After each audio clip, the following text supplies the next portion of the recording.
So, hey, what's up, everybody? I finally made it in town. I did. I knocked out those 15 hours. I got here to Detroit around 11 p.m.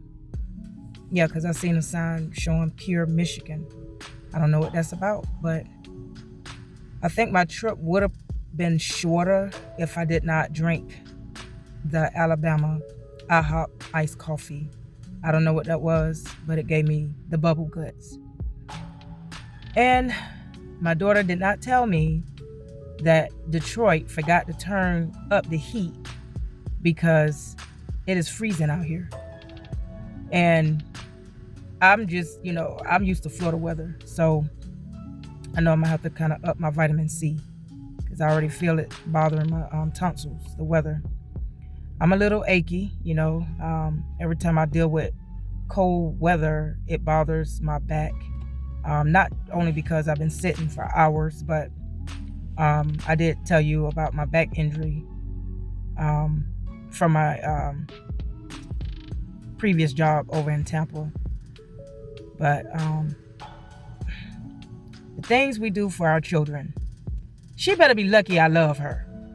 She better be lucky I like her, because I tell you, oh my goodness, there are some mothers out there that don't even like their own child, and that's sad. But the situation was, I booked her a plane ticket through a third party, through to get the tickets from Spirit.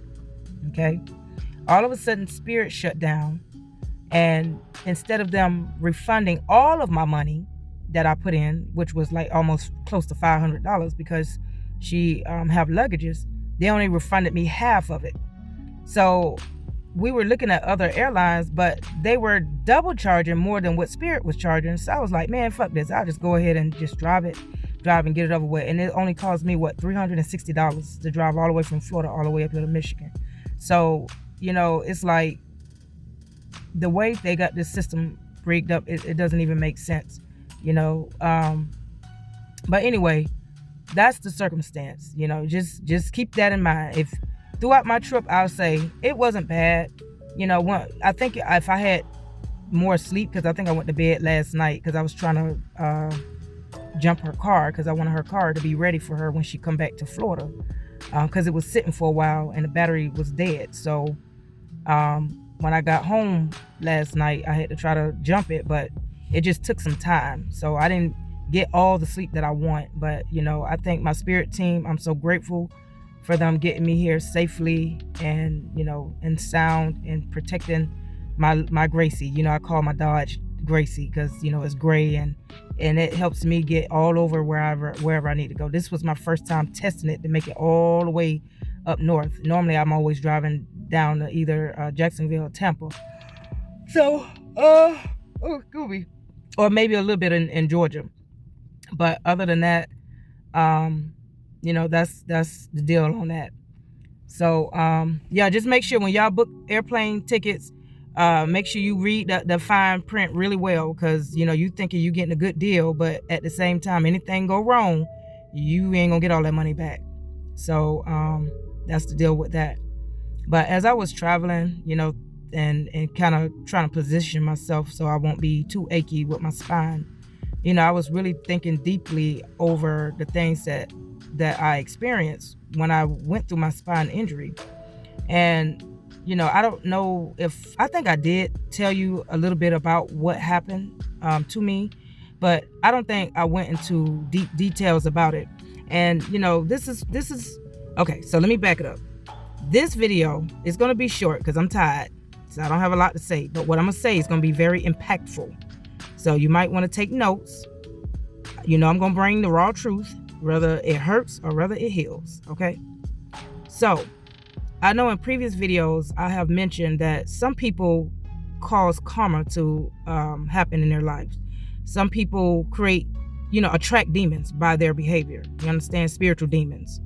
And some people are pretty high vibrational and decent and righteous enough to where they don't really attract the demon, but it's like, because they're not doing anything negative, but it's like the demons need a host or a vessel to transfer or to transform into.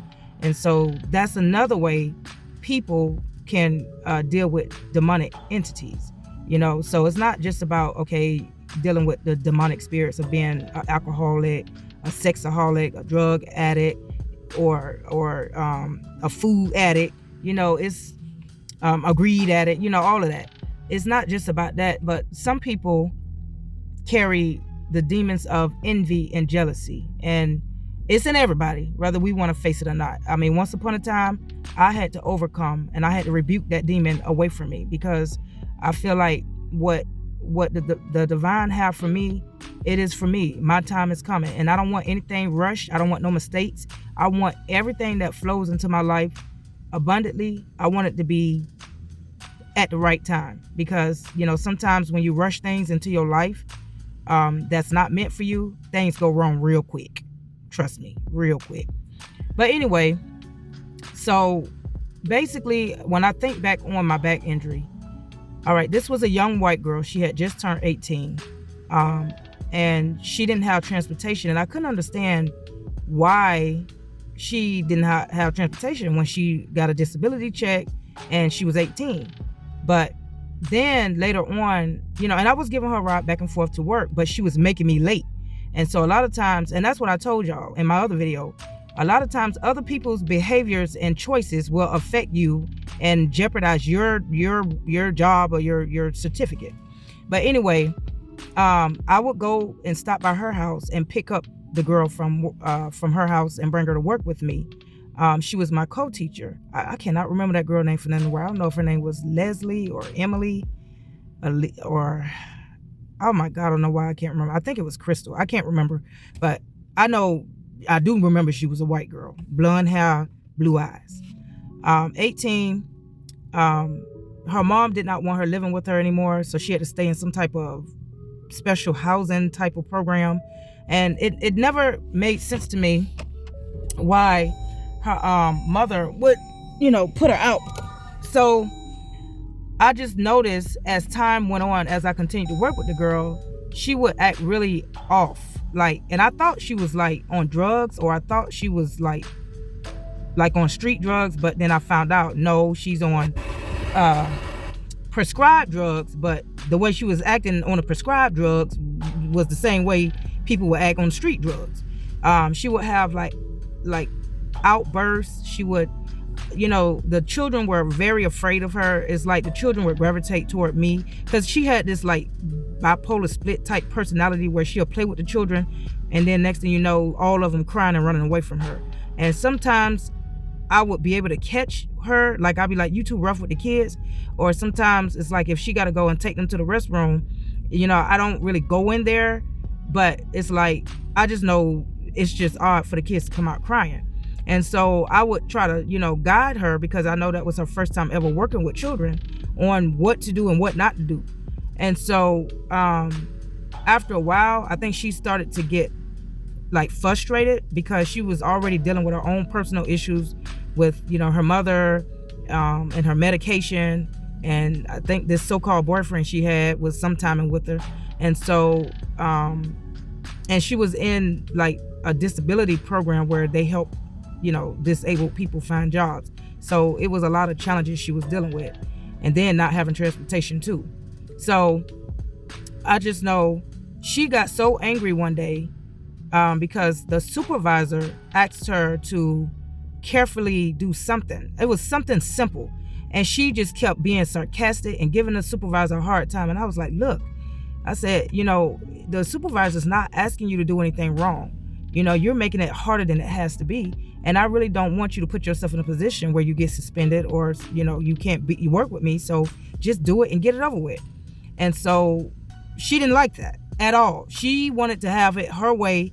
And that was another thing too. When we would try to guide her and assist her and train her, she wasn't receptive to it. And that's why she ended up having that situation during the fire drill by picking up one of the kids when I told her to wake the child up, and then the child just gonna have to run out during the fire drill with no shoes on instead of her trying to carry the child, but she didn't want to listen. So after a while, the supervisor started writing her up for little things like being non-compliance, being a non-compliance. Some of the parents was concerned about some marks on some of their children, and it's like the way I split up the group, she would be responsible for a small group of students, and I'd be responsible for a small group of students. So, but after a while, I mean, regardless, the responsibility, the majority of the responsibility, like the paperwork, accident reports, all of that fell on me in my license. So, it was like I was getting complaints about her group of children. So I was trying to bring that to her attention. I was trying to tell her that, hey, we're here to help you, but she was getting in her feelings. And so I just know the day she had to hang up some bulletin board paper, and she started cussing at the bulletin board paper, like she was finna fight the bulletin board paper because it wasn't staying on the wall right, because she wasn't hanging it right. I just knew, oh shit, why they had to put me or match me up with this woman right here, And I ain't trying to say I don't have issues, but I know I don't got them kind of issues, But anyway, so that just makes me feel like what she did that day was almost like intentional, because she claimed that she was having a panic attack and the child was too heavy to carry. So she was probably pretending that she was going to fall with the child, and me panicking because I knew she wouldn't wrap too tight. It made me run after and try to catch both of them, because I did not want that on my record based on her stupid ass choices. So, especially, injury, a serious injury that could have been avoided. So that is pretty much what happened to my spine. I just felt like she was dealing with too much, probably a lot of demonic behaviors and spirits, and it just triggered her. And basically, because I was near her and trying to go through, deal with my own inner shit, it just ended up some of that just came over and attacked me too. And it was so bad to where, like I said, I stayed in a 2-story house, and I could not, half of the days I had to get help to go to the restroom. I was partially paralyzed. So, but I'm so grateful and thankful that my body is really bouncing back. I have my days where, I have my pains, but it's nothing that I can't knock out with, some back medicine and some icy pads and stuff like that, and just repositioning my back. So, but that's not really what I want the video to focus on, but I do, that story is a true story, and it does play a part of what I'm about to say. Okay. So I know,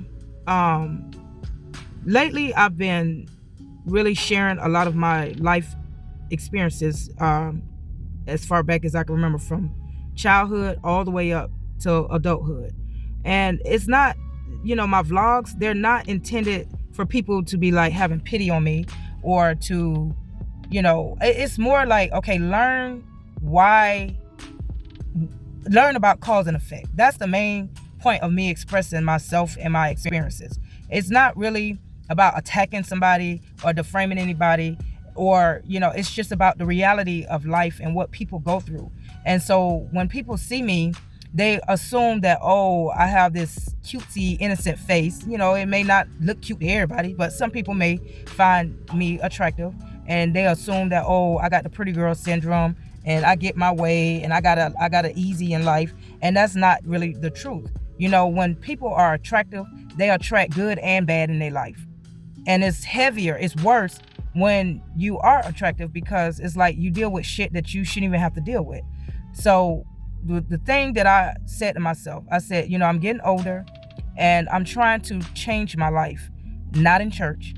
I already went that route, but I'm going through my own spiritual experiences, and I'm tapping in with my spirit, my inner self, my higher self, and my spirit team and my ancestors. I'm connecting all of that together to guide me through on a better path, right? Because spirits and my ancestors, they already know what's going on in the spirit world. They can actually see the demons. They know when to stand guard and protect me.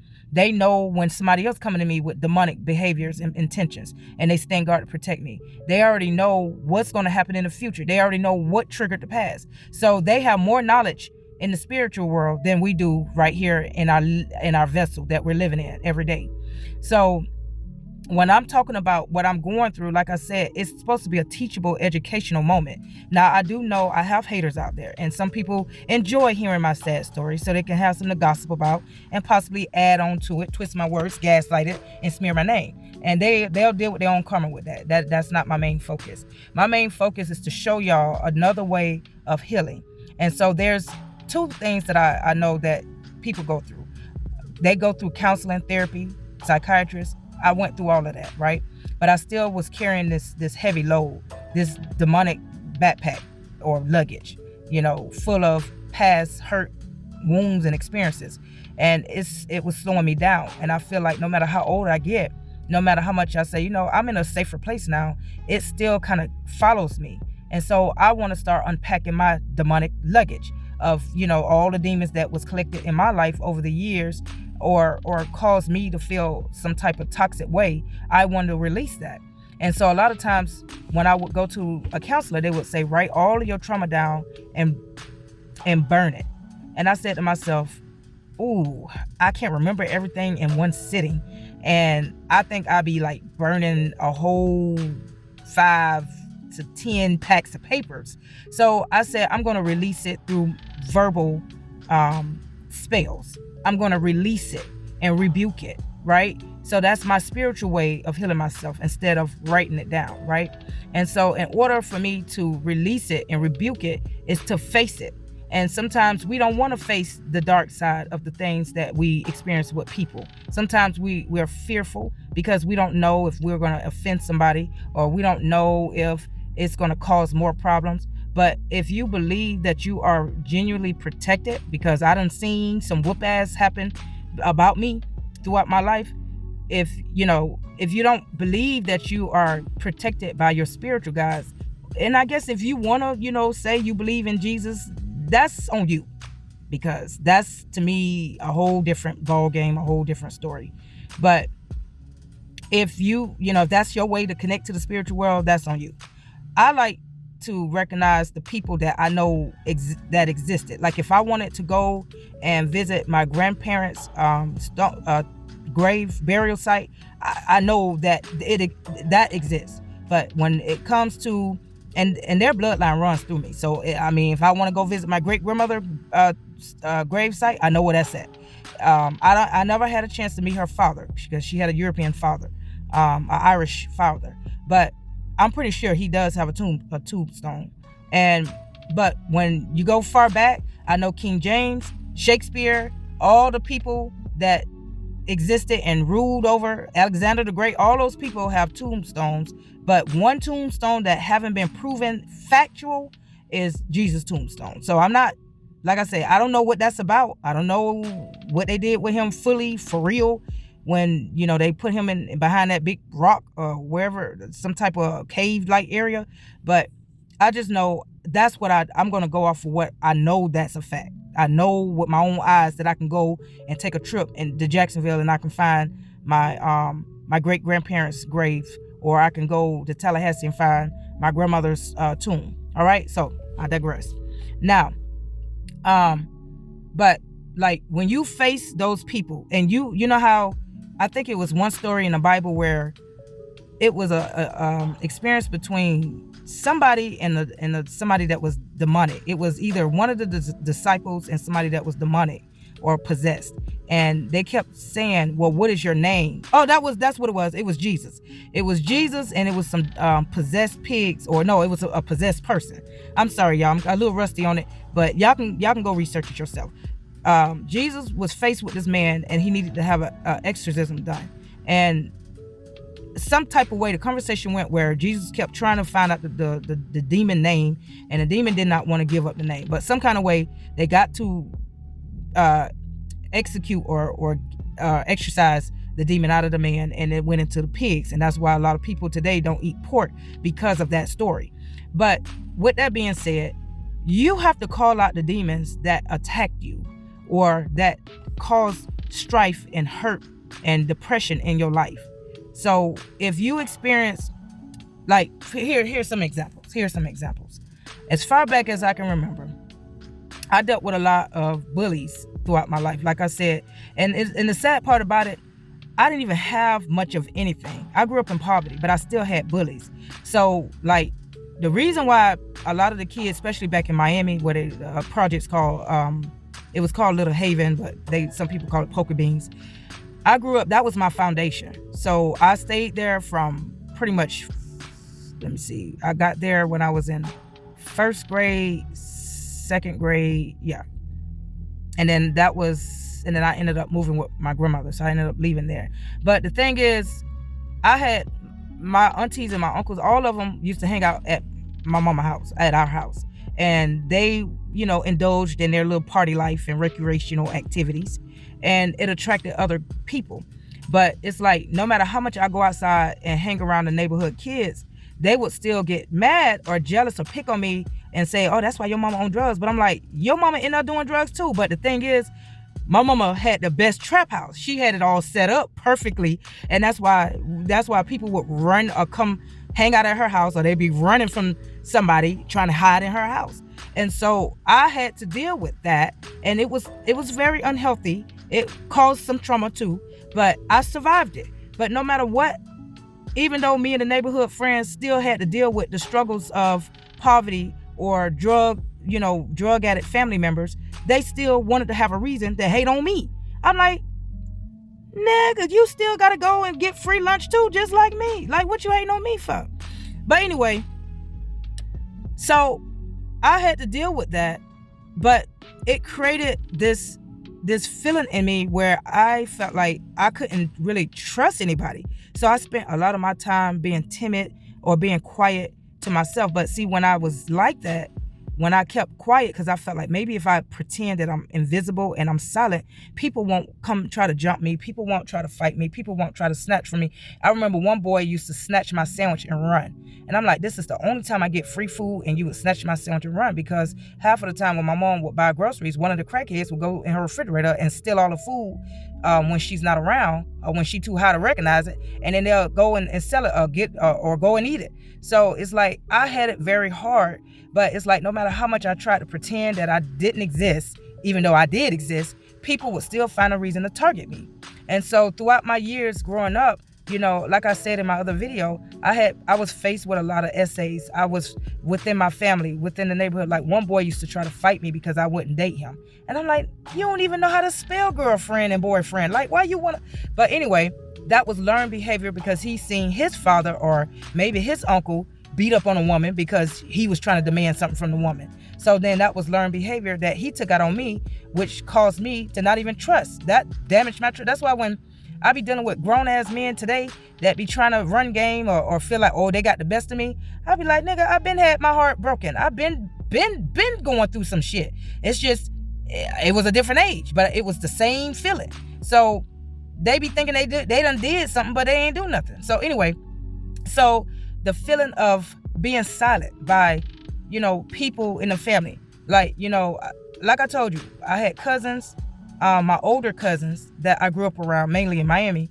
They would try to put me in a headlock and try to take advantage and fill me up. But the sad part about it, the older cousin would go and lie to the younger cousin and say, hey, that's why she let me feel on her, so you can go feel on her too. So I spent most of my life fighting for my body, trying to not be violated.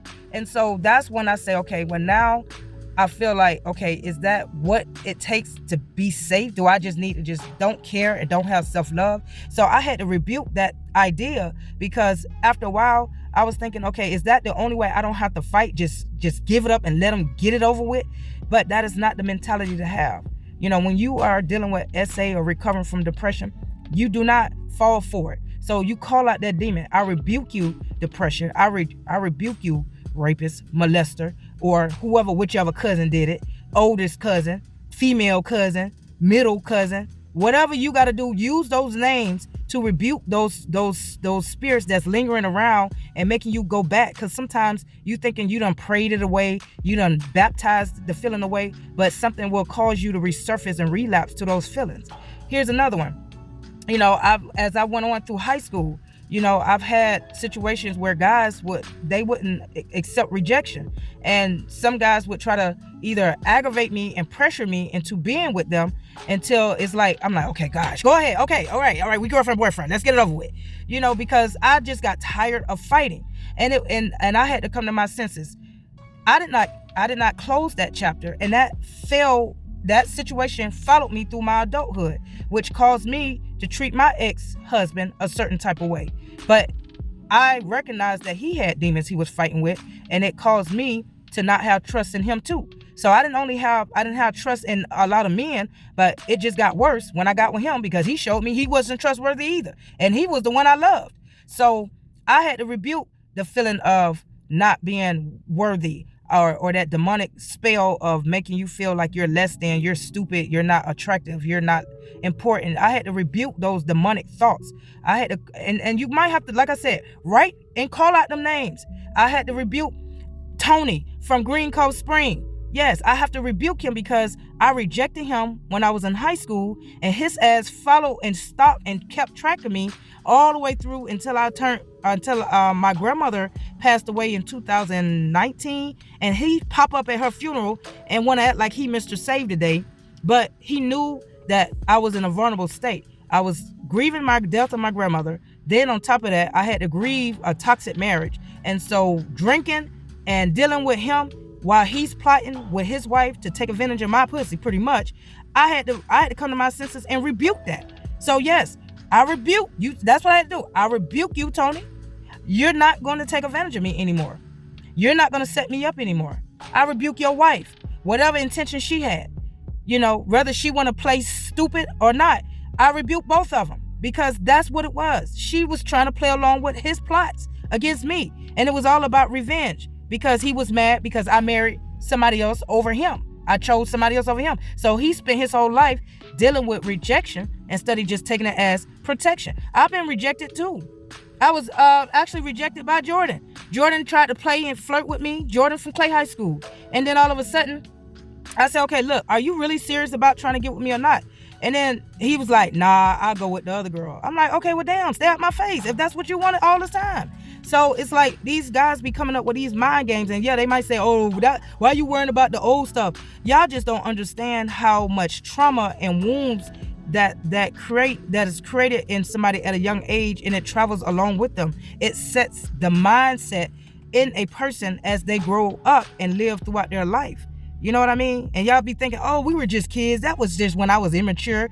But they don't think, okay, well, let me apologize if I hurt you, if I damaged you. Just like Marlo from Green Cove. He thinking, okay, just because he did not get reported for assault on his graduation night, oh, he can just live his life and be at peace. I had to rebuke that demon of him, taking advantage of me, because I felt guilty. I felt like it's my fault. And I'm like, no, I said no, and it's not my fault, because I ain't have on no thongs in front of him when I said no. So he took advantage. And then I had to rebuke my own cousin Tamika, because she came after me because of jealousy. And I'm like, look, we both coming from a toxic family, a bad, jacked up environment, no father around. We both dealing with the same bullshit, but she wanted to target me. I can't help that I took after my great grandmother and I look half mixed.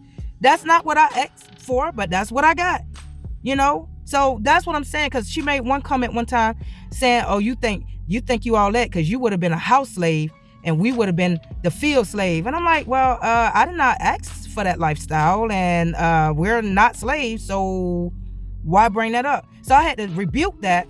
I had to rebuke friends of mine, Tanetta and Erica, for trying to set me up because of the whole situation that happened with my mama and their mama. And her mama trying to hit my mama in the head with a pipe, where it caused my mama to retaliate and try to stab her. So they tried to set me up with assault with their cousin Tori. And so I had to rebuke that. I mean, all of the trauma. Then as I go on throughout high school, the girls that treated me differently because I looked different, or because I wasn't good enough, or I didn't have my family didn't have the right, I guess, status, and they all had issues, and they took it out on me. So I went through hell, and my experiences in Jacksonville was not pleasant at all. And Green Cove, it was not pleasant at all. And it's like people would come along, cousins would come along and try to, frame me because they know I had a bad upbringing, but they wasn't innocent at all either. Just like I said, my other cousin Kiana stole condoms out the store intentionally to try to get me to be with another cousin, and then try to turn around and make it seem like I'm the hoe, when it was her talking me into doing something stupid, and me being young and trying to fit in because I got tired of people attacking me. That's what I had to deal with. This ain't no venting rant. It's just showing you how to rebuke those demons that people brought into your life, and they're following you. And I'm letting this go. I'm letting this go. And they can sit there and deny it all they want to, but I'm letting it go. I'm rebuking the demons of Mr. Jackson for getting upset because I rejected him back on Basin Street. And then all of a sudden, he want to try to come in contact with me because he know I was going through something and want to play like he's interested, and then want to switch up. And mainly because his sister really didn't like me. She was jealous of me because we both lived in a project. We both struggling. Both our mamas got high, but then my butt jiggled more than hers, but she hating on me because I ain't want to do no strip dance for some Burger King. So he connected to that, and I got to deal with both of them and their funny acting ways. Then I'm dealing with, I got to rebuke that. Then I got to rebuke people on my job that's trying to set me up and jealous. You know, like I said, the girl that caused my back to be injured, and I got to deal with pains here and there. And then the other woman who didn't like me because I had finished school and she didn't. And she, you know, just didn't like that I knew how to work my classroom better than her. And so Laura, got to rebuke that demon, because it caused me to not want to even, like, I can be a team player, but I do my job and I stay in my corner. And a lot of my coworkers, they be like, you good?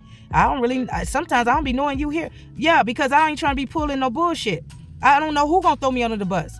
And because of the experiences I dealt with in the past with other coworkers, that's what I had to deal with. I had to rebuke the situation that I went through when I was in the Head Start, where, it was a big episode because everybody wanted to complain about one person. I spoke up about it because I was the one that wanted to get, just clear it all out. But then people started coming at me, targeting me. And I'm like, all I'm doing is trying to speak up for what's right because everybody else is acting scary. They're acting cowardly. And I'm not trying to sit there and entertain gossip because I still got to work.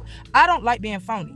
If I don't like you, I can't work with you. I cannot work with you and say behind my breath, I don't like you because you lazy. No, I'm going to let you know you lazy and we need to figure out something. That's how I work. Moving on, I had to forgive my own mother because a lot of times I feel like we went through the same experiences, but I just took my abuse and I alchemized it and tried to teach people and heal people from it instead of relying on other men and the street life and drugs.